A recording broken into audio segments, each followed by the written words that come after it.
Die dwergie uitstappie na Amperplaas. 4 dwergies het onlangs na Suid-Afrika gereis. Hulle is staangemaak in die kombuis, vanwaar hulle die rooi-roois se daaglikse doen en late kon dophou. Met die aanbreek van die nuwe jaar het die dwergies egter na buite ontsnap. Hulle moes net doeteenvoudig die buitewêreld van Amperplaas gaan verken. Hulle het gehoor van die groen en geel van die Amperplaas. Wat sou dit tog kon wees?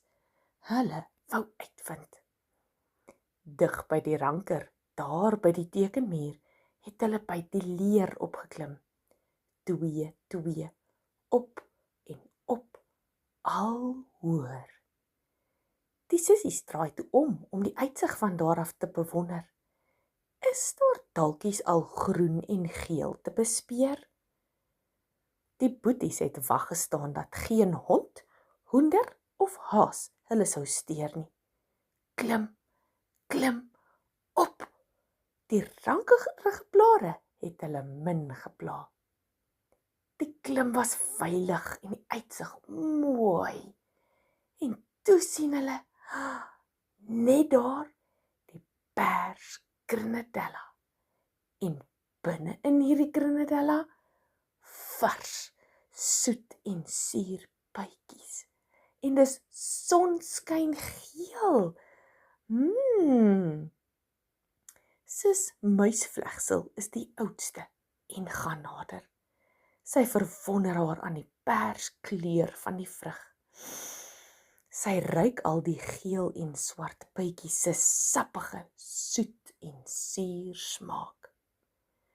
Koning Blouhoedboet kyk tevrede na die ranker.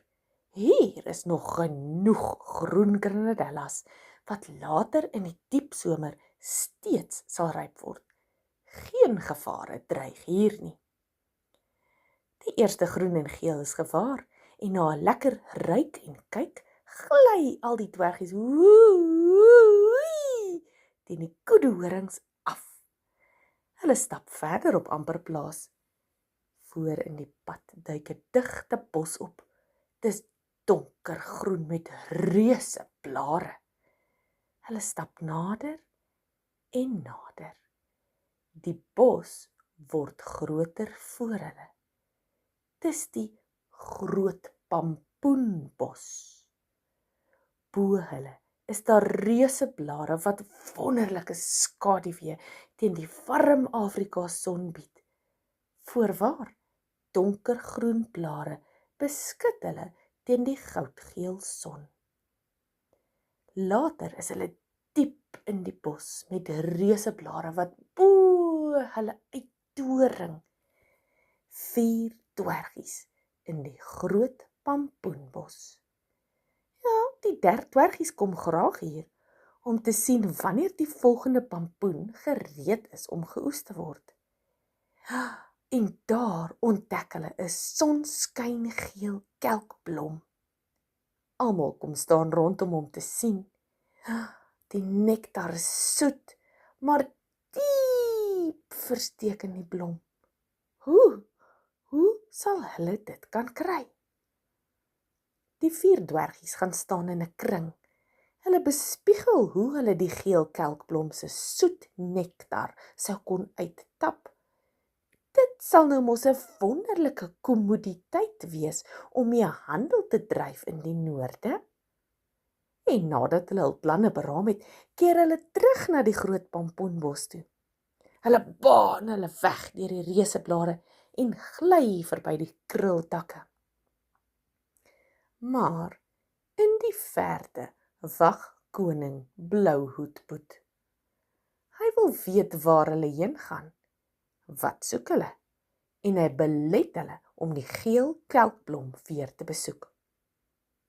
Toe Muggie Sissie, so klein soos sy is, by koning Blouhoedboet wou verbyskuur, word sy skielik gevang. Die krultak draai om haar hoed. Dit beweeg al hoër en dit word stywer om haar hoed. Sy kan nêrens heen gaan nie. Sy kan nie vorentoe beweeg om die kelkblom se nektar te bereik nie. Sy kan ook nie terugkeer na die ander dwergies toe nie. Sy is vasgekeer en word vasgehou. Maak nie saak hoe die ander dwergies teen die tyd al vir koning Blouhoed smeek om haar vry te laat nie. Dit help net mooi niks nie. Asseblief, beloftes en pleidooie, niks hiervan help nie.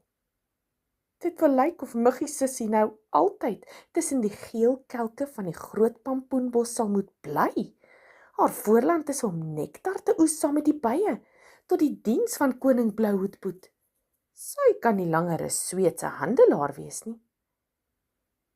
2 van die dwergies roep vir Muggie Sussie nader en beloof om haar te red. Min het hulle geweet in watter gedaante hul hulp sou kom. Dit is bruin, groot en glibberig en beweeg teen 'n slakkepas. Brawe Boeta staan nader. Sê my meneer Slak, kan jy ons miskien help? My sussie is gevang deur die krultakke van koning Blouhoed. Is daar 'n manier wat jy haar kan bevry? Slakkepas roep Boeta nader. Hoor hier, sê hy. 'n Tyd en nog 'n tyd gaan verby. Boeta staan geduldig en luister. Elke nou en dan, knik hy sy kop instemmend. Hy kyk Slakkepas diep in die oë, fluit 'n keer en spring af van die muurtjie af. Slakkepas se raad het wel vir Muggie Sussie help ontsnap, maar die pad uit was deur die agterbos, vol van die dussels en bossies, aaklige goed. Kyk net daar die steeksels, en die son brand warm.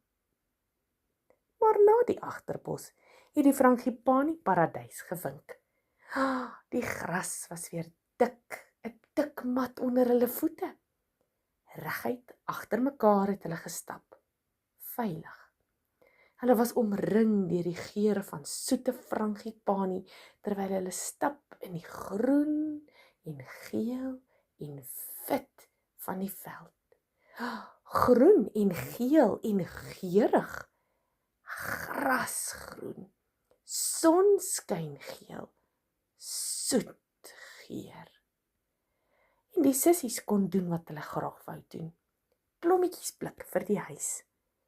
Net onder die rakkie waar die dwergies staan gemaak is, lê 'n hoopie blomme.